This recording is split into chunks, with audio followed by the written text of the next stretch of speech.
তোমরা অনেকেই পছন্দ করো আমাদের দাওয়াত ভ্লগ, অনেকেই বলো আপু আপলোড করো, বাট আমাদের বাসায় এত গেস্ট আসে না সত্যি বলতে। তো সেদিন হচ্ছে আমার কাজিনরা আসছিল, তার জন্য প্রিপারেশন করা হয়েছে একদম হুটহাট একটা বিকেল, কারণ লাঞ্চে ওদের বাসায় দাওয়াত ছিল, তারপর ডিনারে আম্মু আমাদের বাসায় বলেছে, সো কোনো প্রিপারেশন ছিল না। তো বাসায় এসে ডেজার্টের জন্য আম্মু বললো কিছু একটা করো, পায়েস করো বা কোনো একটা ডেজার্ট করো। তো আমি চিন্তা করলাম যে পুডিং বানাই, ওভেনে দিয়ে দিব, হয়ে যাবে। এটার রেসিপি দেওয়া হয়েছে। এটা নিয়ে অনেকজনই আমাকে বলছে যে আমি ক্যারামেল কেন বলছি, ক্যারামেল কেন বলিনি।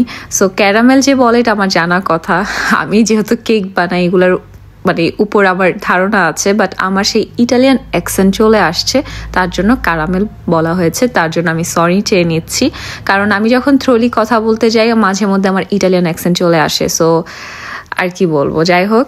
তারপর হচ্ছে পুডিংটা ওভেনে দিয়ে আমি আম্মুকে হেল্প করে নিচ্ছিলাম। আম্মু হচ্ছে কাচ্চি বিরিয়ানি রান্না করতো, তো একদম সেই দিন সাথে সাথেই ফ্রেশ মাংস এনে কাচ্চি বিরিয়ানির মাংস বসিয়ে দিয়েছিল। সরি, কাচ্চিটা হচ্ছে কাঁচা মাংস দিয়ে, আর এটা করা হয়েছে পাক্কি বিরিয়ানি, মাংসটা রান্না করে বসিয়েছে। এর মাঝে হচ্ছে আমি আম্মুকে হেল্প করছিলাম, আমি আমার কফি খেয়ে নিচ্ছিলাম। এটার ইন ডিটেলস ভিডিও আমি রিল অলরেডি শেয়ার করেছি। তোমরা এই ভ্লগটা অনেক আগেই চেয়েছিলা, বাট আমার শেয়ার করতে করতে লেট হয়ে গিয়েছে। সো এটা আমার বিউটি কফি। তারপর হচ্ছে শামি কাবাব বানানোর জন্য প্রিপারেশন চলতেছিল।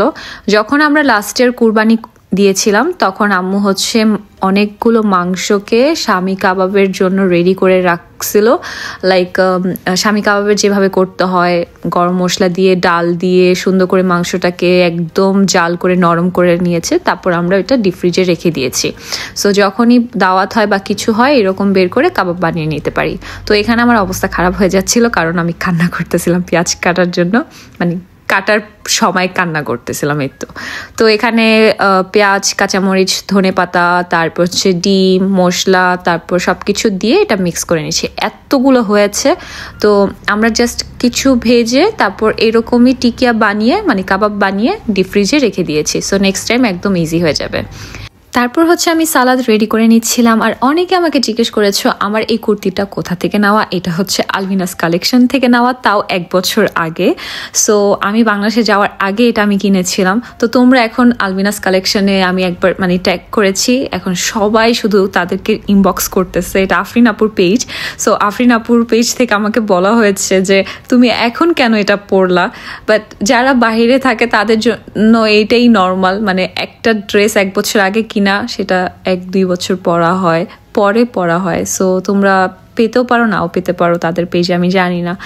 লাকনো কুর্তিগুলো অনেক কমফোর্টেবল, যেটা বলবো আমাদের কাছে অনেক আছে, আম্মুর আর আমার। সো এটার উপর আমরা একদম ক্রাশ খেয়েছি। সো এই কুর্তি আমাকে সবসময় দিলে আমি সবসময় পরতে পারবো। যাই হোক, pudding ready, biryani ready. So আমি টেবিলটা সেট আপ করে নিয়েছি। তো এই তো আমাদের আজকের দাওয়াত আয়োজন। আই হোপ তোমাদের কাছে ভালো লেগেছে। আর সেদিনের ডায়েটটা একটু 12টা বেজে গিয়েছিল, 1 মাস পর আমি কোনো রাইস খেয়েছিলাম, কিন্তু আম্মুর হাতের বিরিয়ানি কিভাবে মিস করি। তার পরের দিন আবার স্ট্রিক্ট ডায়েটে চলে গিয়েছি, এখন নর্মালে চলে আসছি। সো এই তো জানাবা ব্লগটা কেমন লেগেছে। আর হ্যাঁ, তোমরা যদি অর্ডিনারির সিরাম অর্ডার করতে চাও তাহলে গ্ল্যামার পার্কে অবশ্যই ইনবক্স করবা, ওদের কাছে একদম 100% অথেন্টিক প্রোডাক্ট পেয়ে যাবা। আর আমার অ্যাকনে স্কার্স অনেকটা কমেছে এই ordinary serum, niacinamide 10% plus zinc 1%। এই সিরামটা খুবই ভালো। সো অথেন্টিক প্রোডাক্ট নিয়ে স্কিন কেয়ার করো আর হেলদি লাইফস্টাইল লিড করো। Bye bye.